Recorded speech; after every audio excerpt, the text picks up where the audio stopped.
Ya, shalom saudara sekalian. Puji Tuhan, kita sama-sama masih bisa cool hari ini ya. Mari kita mulai cool hari ini dengan berdoa. Terima kasih Tuhan Yesus buat hari yang indah ini.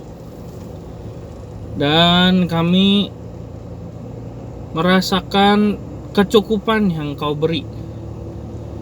Setiap hari Engkau memimpin, membimbing kami sehingga kami tidak berkekurangan.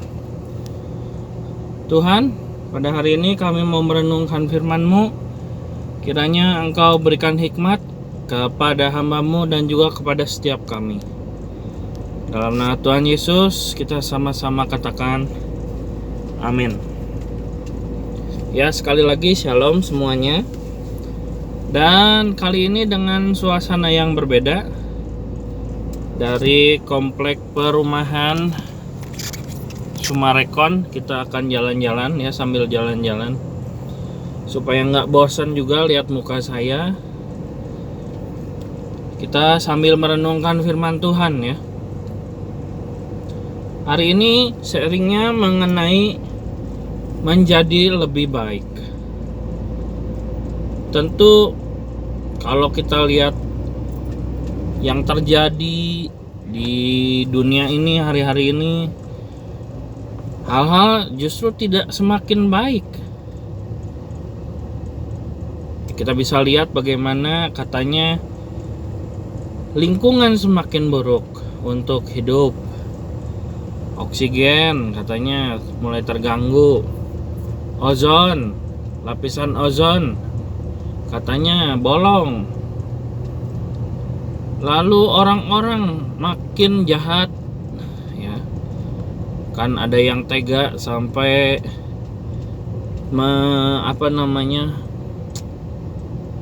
membawa ayahnya, orang tuanya ke meja hijau, ke hakim hanya karena tidak mau membelikan mobil. Jadi kalau kita lihat ya semakin buruk sebetulnya. Ditambah lagi dengan corona.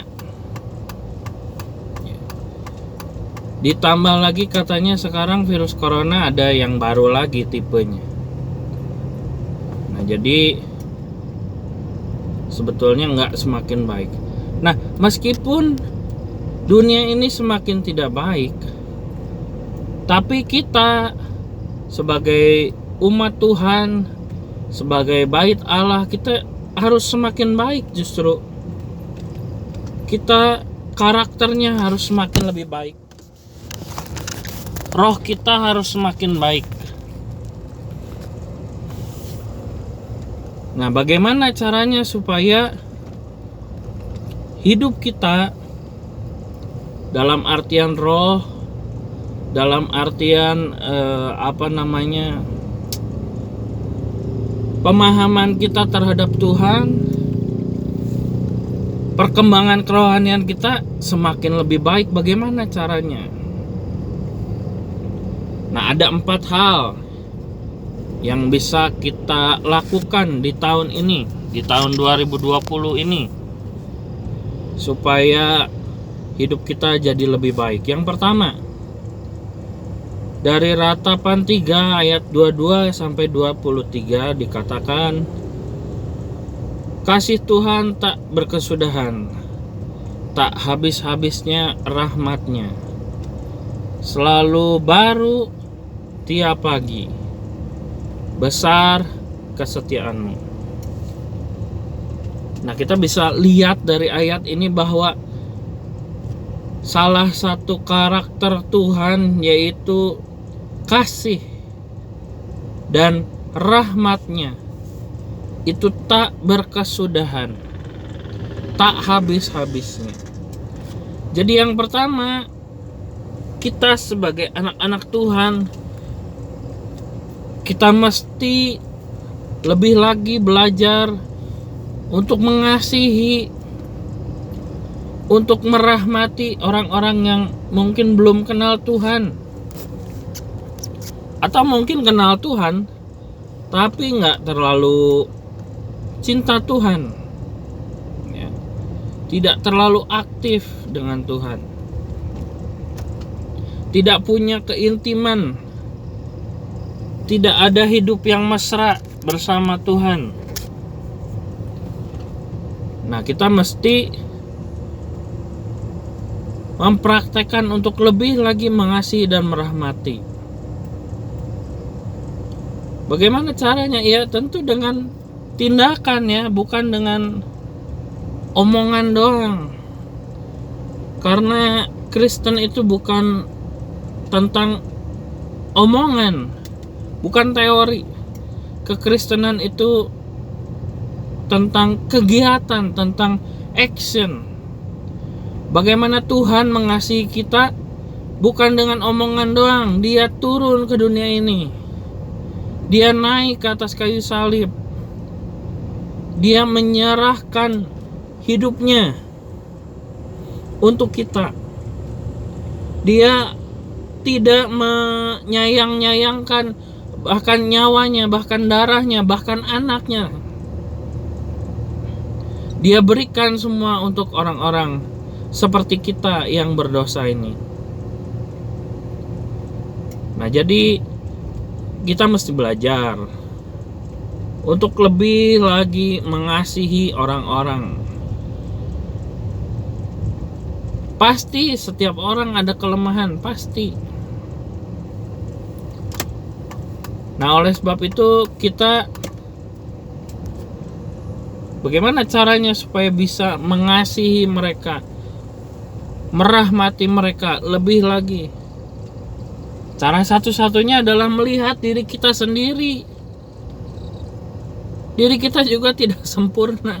Diri kita juga banyak kelemahan, kekurangan.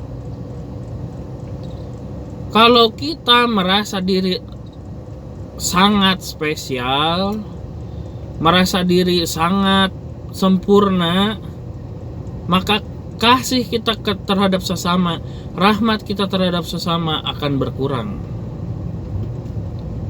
Maka kita harus punya kemampuan untuk mengingat diri sendiri, ya, mengaca, ya, ngaca. Itu zaman dulu suka ada tuh omongan, ngaca dong, ngaca. Ya, sekarang juga kita mesti ngaca. Hidup kita ini nggak sempurna, banyak kelemahan, kekurangan. Jangan merasa kita yang paling mengasihi, paling suci, paling hebat. Padahal ya menurut Tuhan mungkin tidak seperti itu, biasa-biasa aja.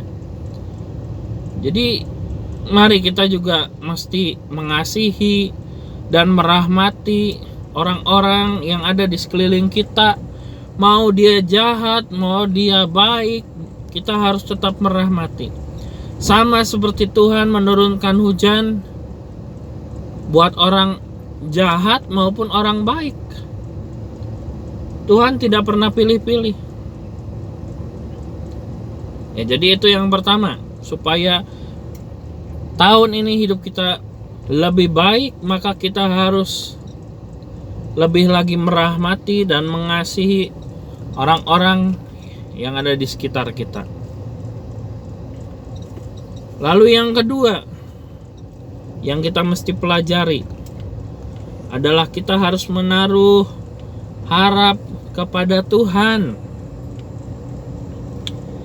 Yesaya 40 ayat 30 sampai 31 dikatakan, orang yang berharap pada Tuhan akan mendapatkan kekuatan yang baru,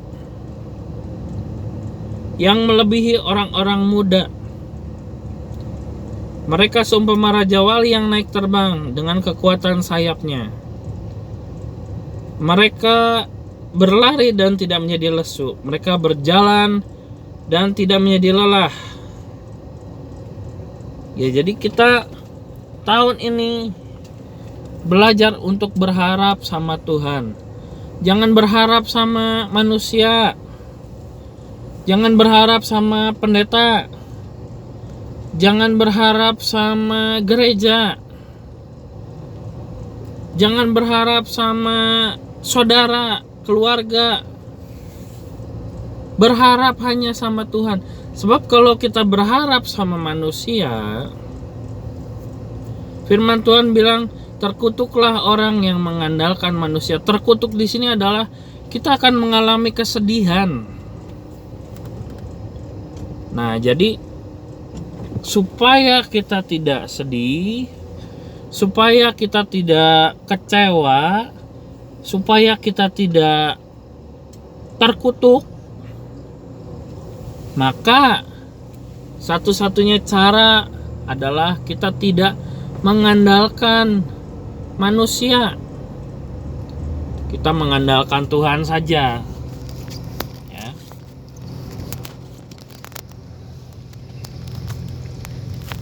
Nah, jadi itu yang kedua. Kita harus mengandalkan Tuhan. Ya. Seberapa dari antara kita mungkin pernah lihat orang yang begitu mengandalkan manusia, sekali sampai makan juga harus bareng orang. Kalau nggak bareng sama orang nggak bisa makan. Apa-apa harus sama orang, harus ada temennya.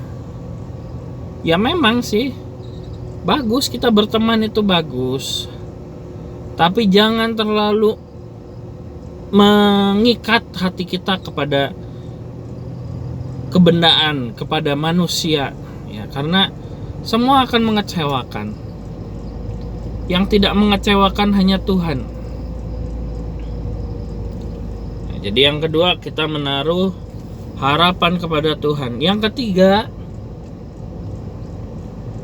kita harus berlindung kepada Tuhan. Ya, di Mazmur 118 ayatnya yang ke-8 dikatakan bahwa lebih baik berlindung kepada Tuhan daripada kepada manusia. Ya, ini jelas sekali, betul sekali. Kita harus berlindung hanya kepada Tuhan. Saat ini ada corona, ya. Apakah kita bisa berlindung pada dokter? Tidak bisa. Bahkan dokter, perawat, ada juga yang kena corona sampai meninggal. Apakah kita bisa berharap pada presiden? Tidak bisa, presiden juga manusia. Kita tidak bisa berlindung pada presiden. Apakah kita bisa berlindung pada keluarga? Itu juga tidak bisa, karena kadang keluarga juga punya masalah sendiri, punya masalah atas kehidupan mereka sendiri. Mereka punya salib atas hidup mereka sendiri. Kita harus memikul salib kita sendiri dan hanya berlindung kepada Tuhan. Sebab Tuhan itu perlindungan. Bahkan dikatakan bahwa Tuhan adalah matahari dan perisai bagi kita. Di Mazmur dikatakan demikian. Jadi kalau kita merasa takut, entahkah terhadap corona, entahkah terhadap manusia, entahkah terhadap situasi yang terjadi hari-hari ini, satu-satunya yang bisa kita andalkan hanyalah Tuhan. Satu-satunya yang bisa jadi tempat untuk berlindung hanyalah Tuhan. Jadi mari kita jadikan Tuhan sebagai tempat perlindungan. Dan yang terakhir, kita harus berjalan sesuai dengan yang ditetapkan oleh Tuhan. Ya, di dalam Mazmur pasalnya yang kedua,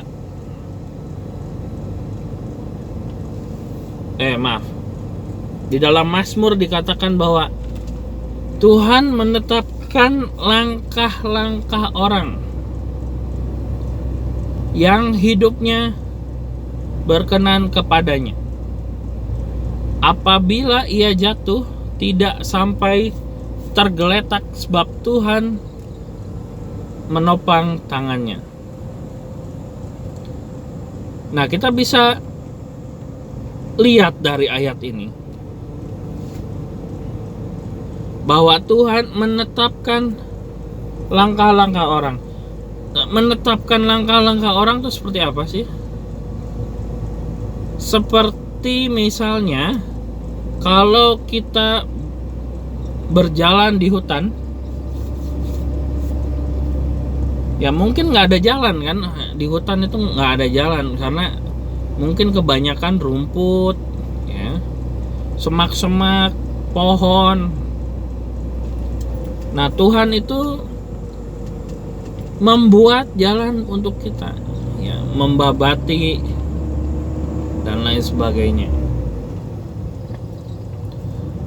Nah, kita harus ingat bahwa kita mungkin pada saat kita ada masalah nih, jangan kita bersedih, jangan kita berputus asa, sebab Tuhan sudah menentukan langkah apa yang harus kita jalani. Makanya kita memang perlu yang namanya keintiman sama Tuhan. Kita perlu dekat sama Tuhan supaya kita tahu harus kemana jalannya, ke kiri atau ke kanan, luruskah atau mungkin putar arahkah, seperti bangsa Israel yang melihat awan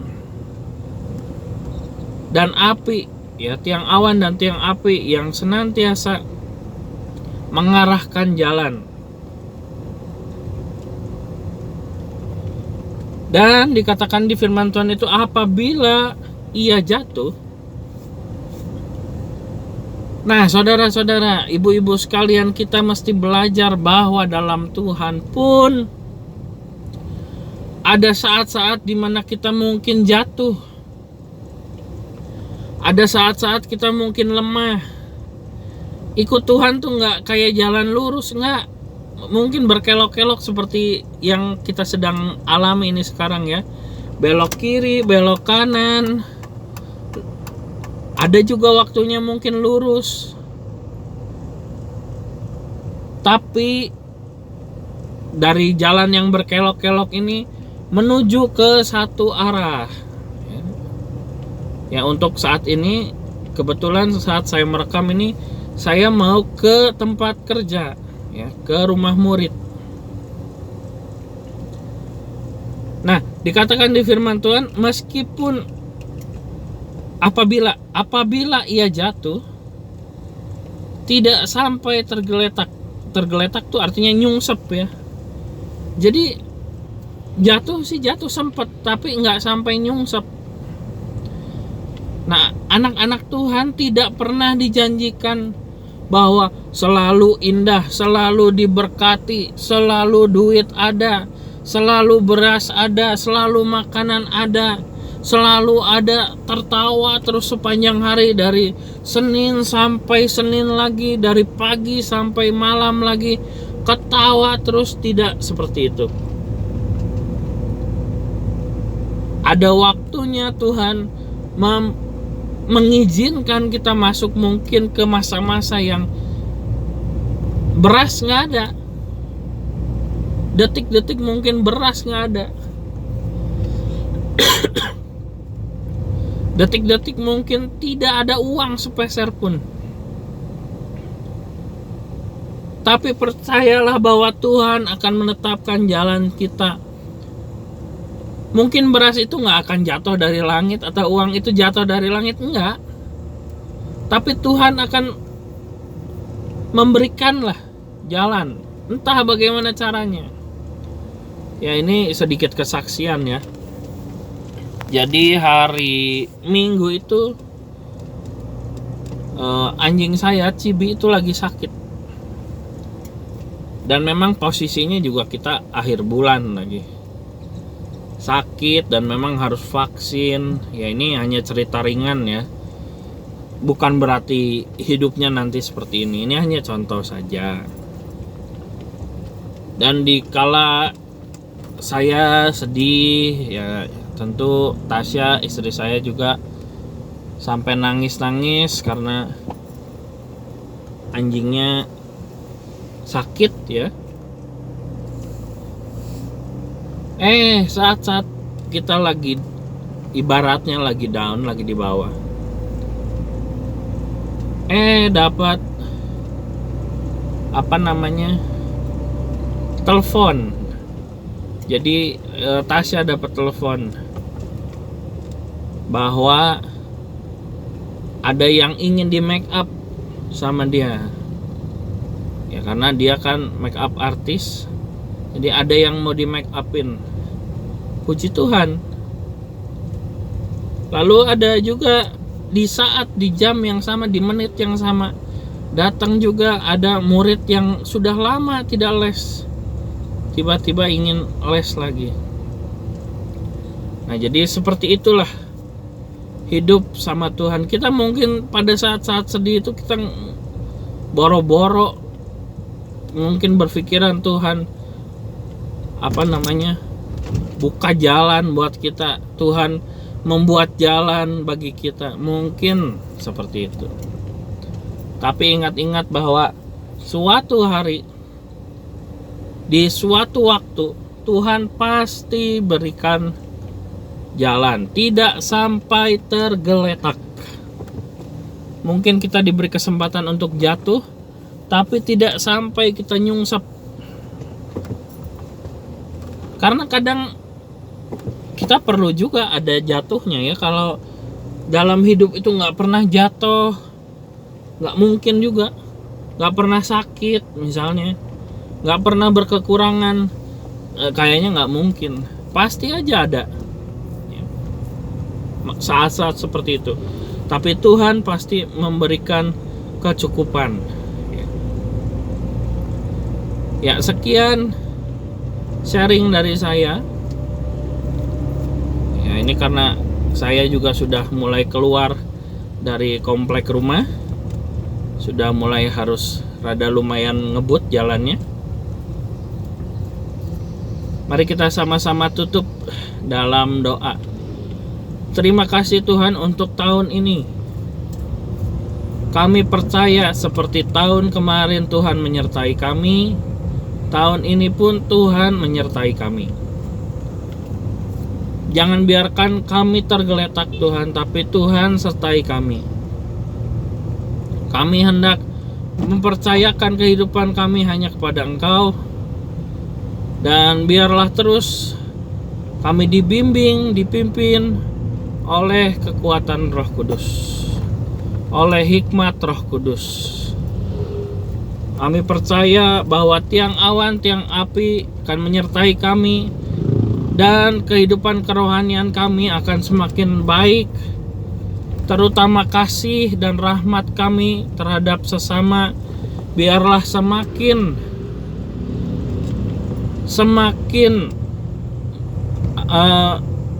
muncul dalam kehidupan kami, sehingga sesama kami juga bisa merasakan kasih Tuhan.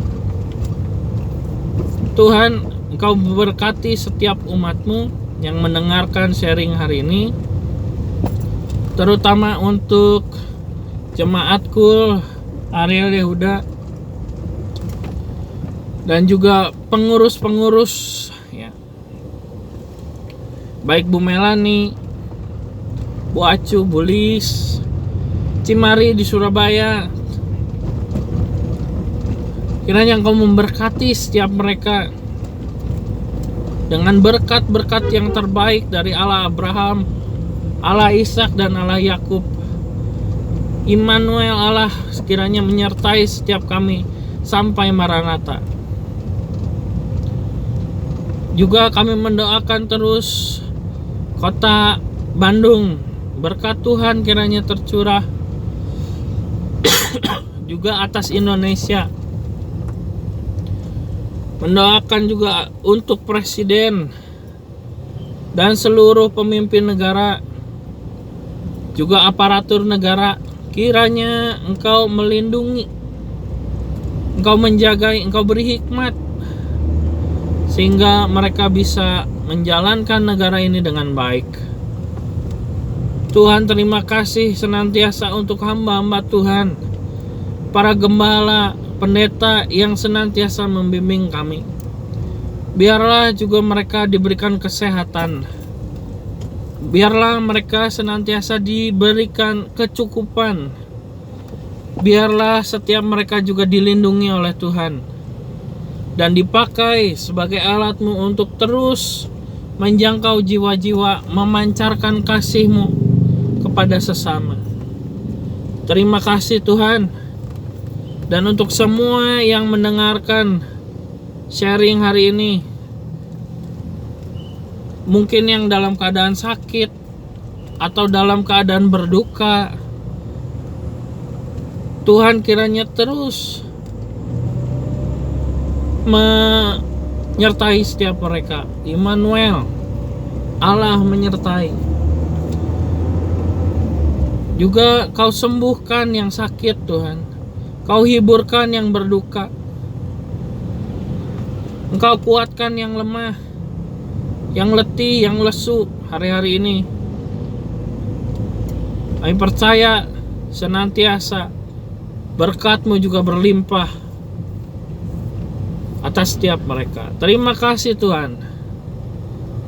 Kami serahkan seluruh doa kami, doa syafaat kami dan hari-hari kami ke depan ke dalam tangan-Mu. Dalam nama Tuhan Yesus kami berdoa dan mengucap syukur. Mari kita sama-sama katakan amin. Ya, terima kasih untuk semua. Selamat menjalankan hari-hari bersama Tuhan. Jangan lupa bahwa Tuhan adalah Immanuel, Allah menyertai kita senantiasa. Tuhan Yesus memberkati kita semua. Amin.